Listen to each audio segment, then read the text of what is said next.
mañana. Señores, estamos de vuelta en este su programa Viva la Mañana y como lo prometido es deuda, dijimos al principio que íbamos a tener un conversatorio interesantísimo, pues llegó este momento. Así que vamos a ver qué nos tiene Merlin y el profesor Alfredo Espinosa en este momento. Claro que sí, Maciel Peralta, muchísimas gracias. En este momento tenemos un segmento de mucho interés y sé que nos lo van a agradecer en casa porque vamos a hablar de lo que mueve el mundo, de la economía, pero en este caso lo vamos a enfocar en otra área, ¿verdad?, que ha venido para quedarse. Todos sabemos que la digitalización de todo ya es parte de la vida de cada uno de los que pues están en este plano y vamos a hablar un poquito de cómo transforma la economía digital, especialmente en nuestro país, el mundo y República Dominicana especialmente, porque esto es muy importante hoy en día. Así que tenemos con nosotros a Dalí Ramos, que es economista y viene pues a arrojarnos luz en este tema tan interesante. Bienvenido, Dalí. ¿Cómo estás? Muy bien, gracias. Gracias por la invitación. Ha sido un placer estar con ustedes esta mañana y para mí será un placer que contribuya con lo que son los conceptos básicos y cultura general de lo que es la transformación digital a través del tiempo. Entonces, ¿cómo adaptamos nosotros el concepto económico en términos generales a lo que es la digitalización? Bueno, hay que tener claro, con la inserción en 1960 de lo que es la ARPANET y la introducción del Internet, el mundo cambió. De ese ciclo de evolución, tanto de correo electrónico, después vinieron los pagos electrónicos, son lo que hacen la verdadera inserción de lo que es la economía como mecanismo de pago, como mecanismo de comercio y de transacción de dinero a través de medios digitales. Entonces, ya adentrándose eso en lo que es la República Dominicana, tú te puedes dar cuenta de que ese mecanismo de pago ha desarrollado diversas herramientas y diversas fuentes de trabajo en la República Dominicana. Ok, en ese mismo orden de economía digital, porque esto es un término amplio, ¿verdad? Muy Sí. amplio. ¿Cómo sería la definición como de manera llana, que lo entienda más el que nos está escuchando? ¿Cómo definimos economía digital? Economía digital no es más que son los mecanismos que se utilizan mediante los medios digitales para desarrollar un sinnúmero de comercio, transacciones económicas, transacciones monetarias, el trabajo que ahora mismo es también remoto, entre otras herramientas.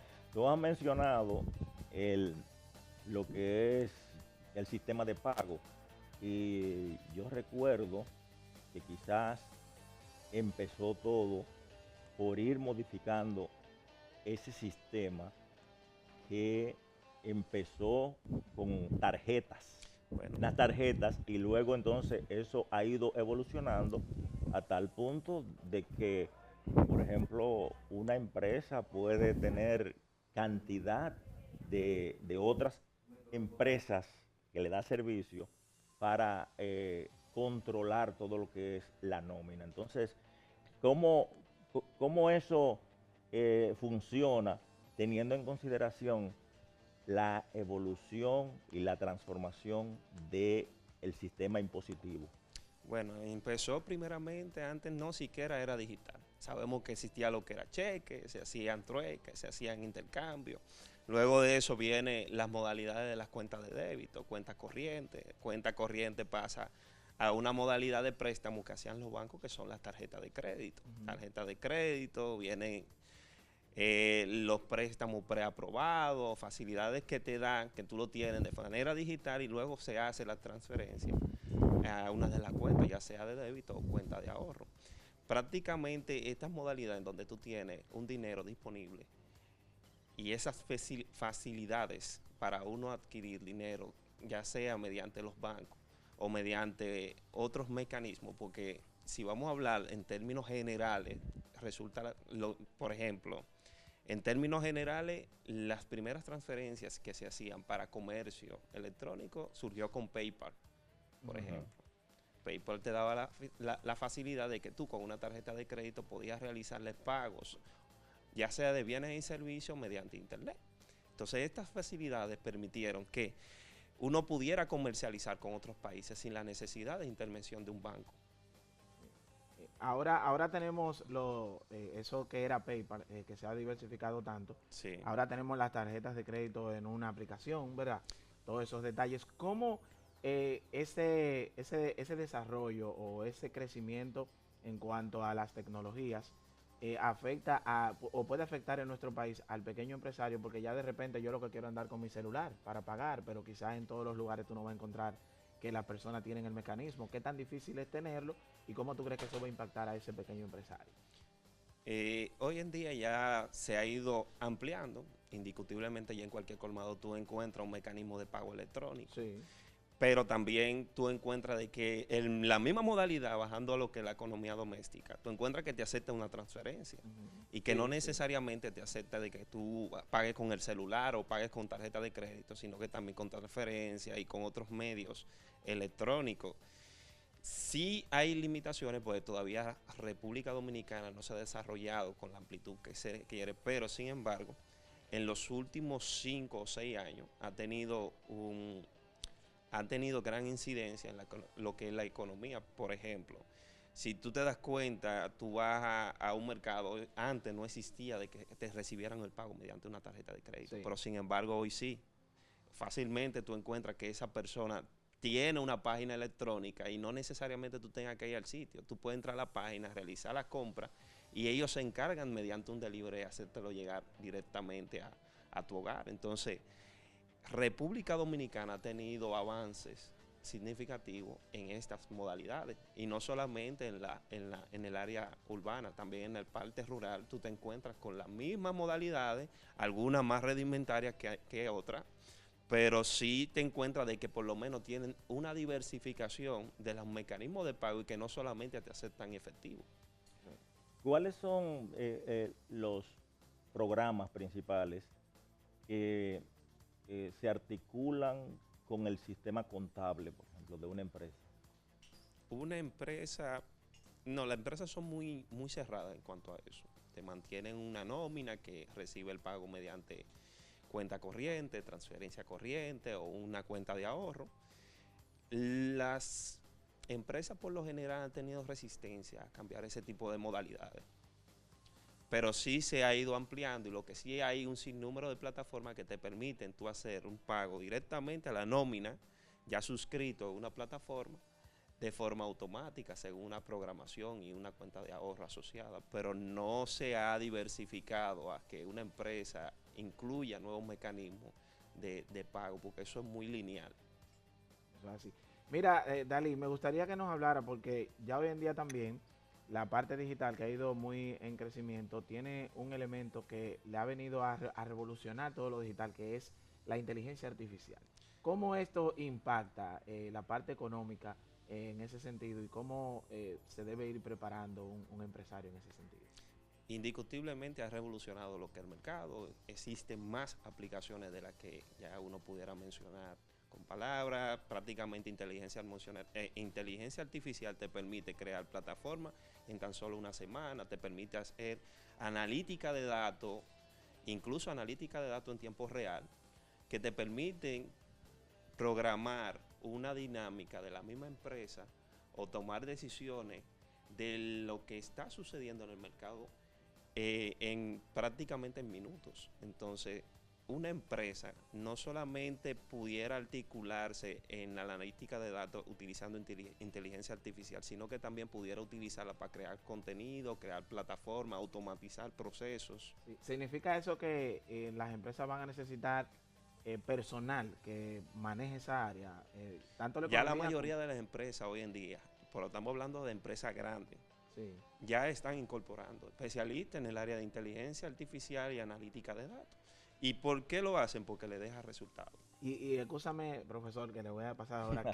Porque es interesante, sí, porque también hay una parte que trae la inteligencia artificial consigo y es ese reto de cuidar, porque como tú dices, hay muchas y no todo el mundo tiene buenas intenciones. Entonces, es seguro cuidar, que podamos cuidar nuestro dinero, por ejemplo, cómo lo hacen las empresas en ese sentido. ¿cómo tú crees que va a ser el reto de enfrentar esa inteligencia artificial para que no vaya a ser o vaya a afectar mis intereses? Tú lo dices en manera del desempleo, porque Claro, cada tecnología, claro, está el tecnología desempleo. trae su punto negativo, Sí. pero también trae muchos puntos positivos. La inteligencia artificial ahora mismo ataca aquellos procesos que son lineales, que son robóticos, que son rutinarios, Ok. que se pueden hacer de forma articulada, que no necesariamente sea un humano. Aquellas capacidades humanas, por ejemplo, todavía hoy en día la medicina no va a ser reemplazada por la inteligencia artificial. Puede ser ayudada, pero no reemplazada. Puede ser ayudada. Prácticamente la mayoría de las universidades en el ámbito de medicina lo utilizan para consulta, para análisis, para profundizar en temas que no. Y la mayor revolución en los últimos 3 años, incluso las curas contra el cáncer, se utilizaron inteligencia artificial para poder llegar a su desarrollo. Yo diría que el ser humano tiene que tomar la tecnología no solamente como una amenaza, sino que tiene que tomarla como una herramienta. Hasta ahora es una herramienta. En la ética de la programación se dice que las computadoras y la tecnología no es peligrosa, sino los seres humanos que la utilizan para hacerle daño a otras personas.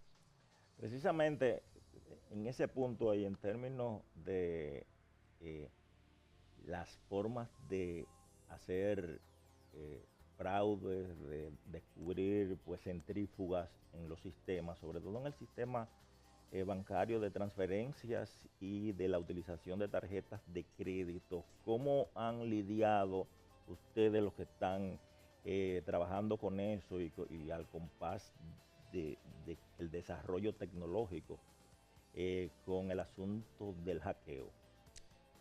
Mira, antes de existir la inteligencia artificial existía el hacking.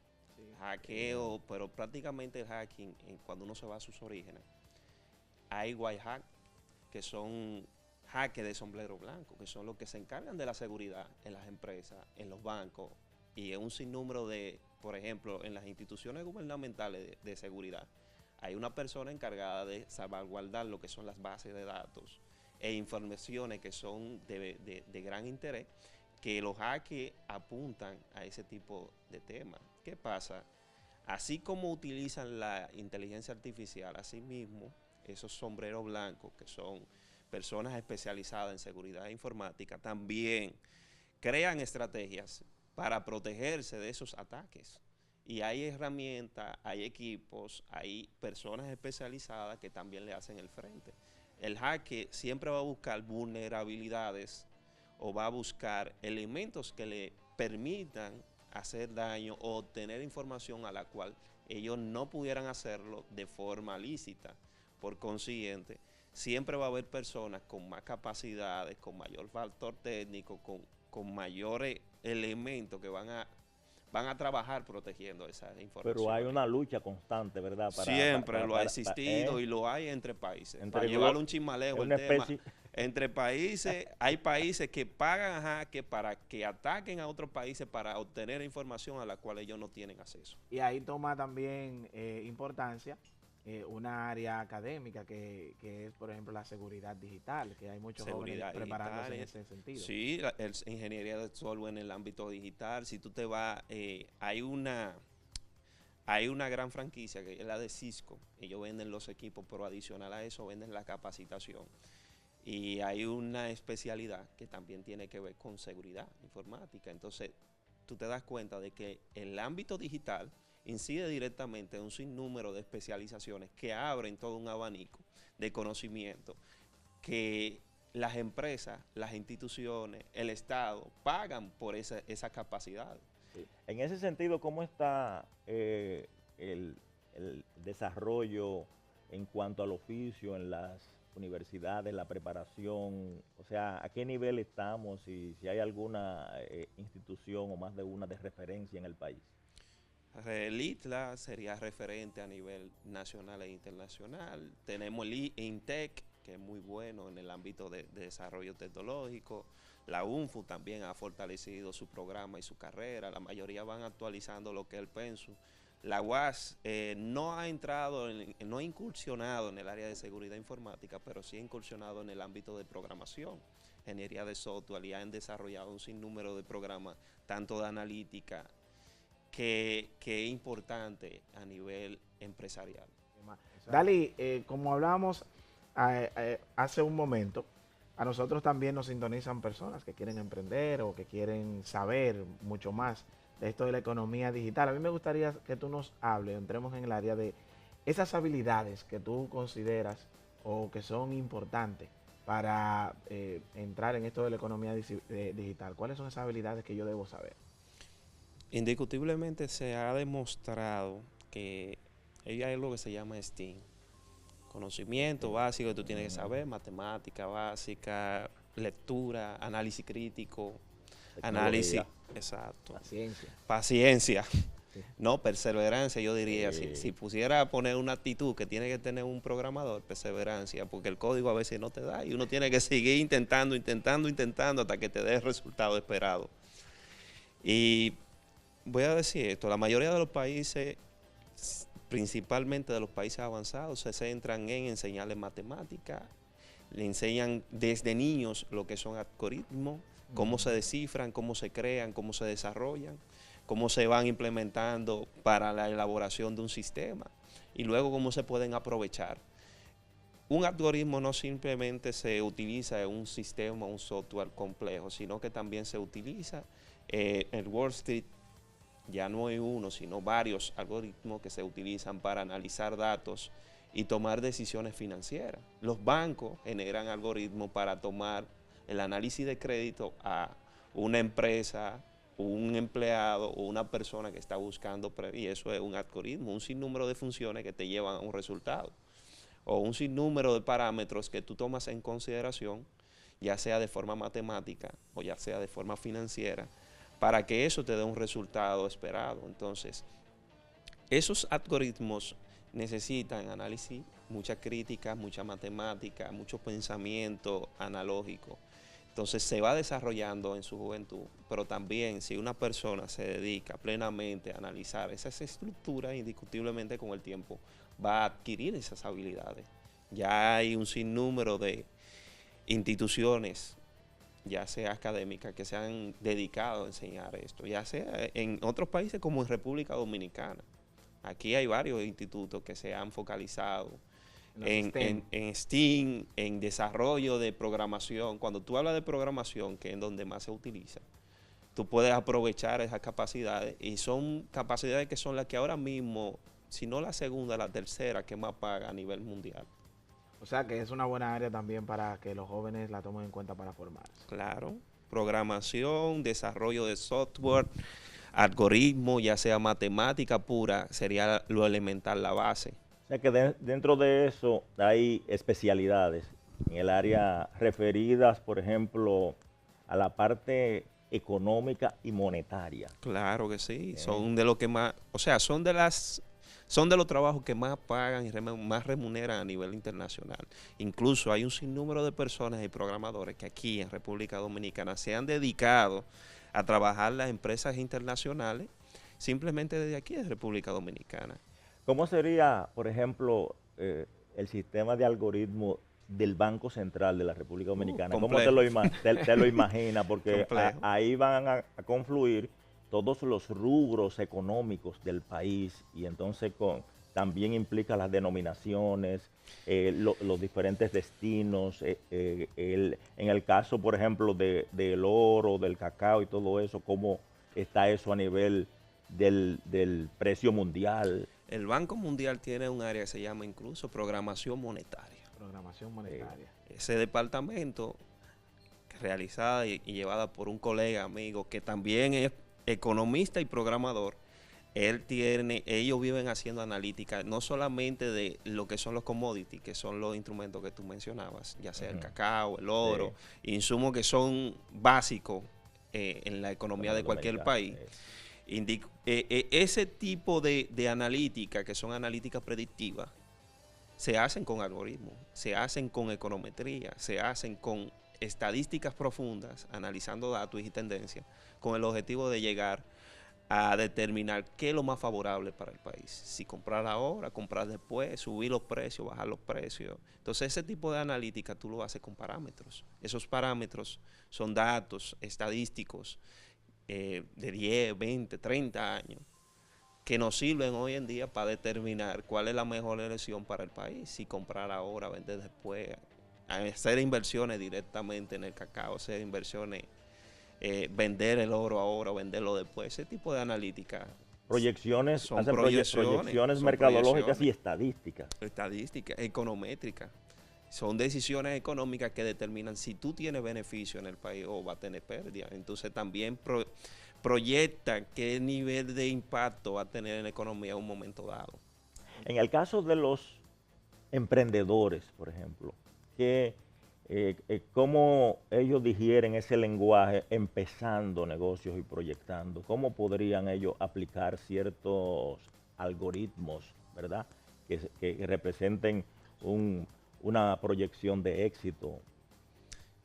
Si tú supieras que esa es la analítica más compleja que existe hoy en día, en la analítica de datos, porque prácticamente se utiliza matemática, se utiliza estadística, se utiliza factores económicos que inciden directamente en eso, pero hay programas que te ayudan a analizar esa tendencia, hay herramientas que te ayudan a analizar esa tendencia. Tú pudieras empezar con estadística básica para crear una estructura, una base, y luego con programación. Hay muchísimos cursos que están en internet que son gratuitos y otros cursos que son pagos, pero no sobrepasan los 20, los 30 o 40 dólares en un mes o 2 meses. Entonces es asequible a cualquier público que pueda aprenderlo sin la necesidad de un profesor, y si quiere profundizar puede acercarse al ITRA, el Instituto de San Luis, escuelas ya, incluso las escuelas hoy en día tienen un currículo, en el currículo académico tienen programación. Sí, precisamente me gustaría, para un joven que quiera incursionar en esas áreas, ¿por dónde comenzar? ¿Cuál sería? Puede comenzar por, qué sé yo, sé matemática, pero me gustaría entrar al área de economía digital y todo eso lo que tiene. Yo les recomendaría que buscara YouTube cursos especializados en matemáticas, En en YouTube En YouTube aparecen cursos completos de básica, intermedia y avanzada. Hay cosas que salen mismos profesores universitarios que graban la clase y la suben en internet. Tú puedes agarrar y retroalimentarte sobre ese tema. Y muchos de los profesionales que se dedican a la programación hoy en día lo que utilizan es ese tipo de plataformas. Las teorías económicas tradicionales, y cayendo en el ámbito financiero y contable, han ido modificando su línea tradicional para adaptarla a ese tipo de figura, ¿verdad?, que es el algoritmo dentro de las empresas y los proyectos. Lo que pasa es que la economía a nivel teórica ha mantenido su misma estructura, pero sí hay un elemento, que hoy hay más herramientas para nosotros poder tomar decisiones.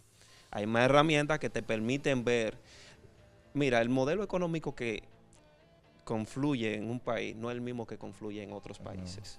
Lo que tú tomas como decisión en República Dominicana, tú tal vez lo apliques en Puerto Rico y no funcione igual, por la dinámica de ciertos factores, el modelo productivo que ellos tengan, la dinámica del comercio que ellos tengan. Entonces, no siempre, esas teorías que fueron formuladas en países avanzados incidan directamente en países que son subdesarrollados o que vayan en vía de desarrollo.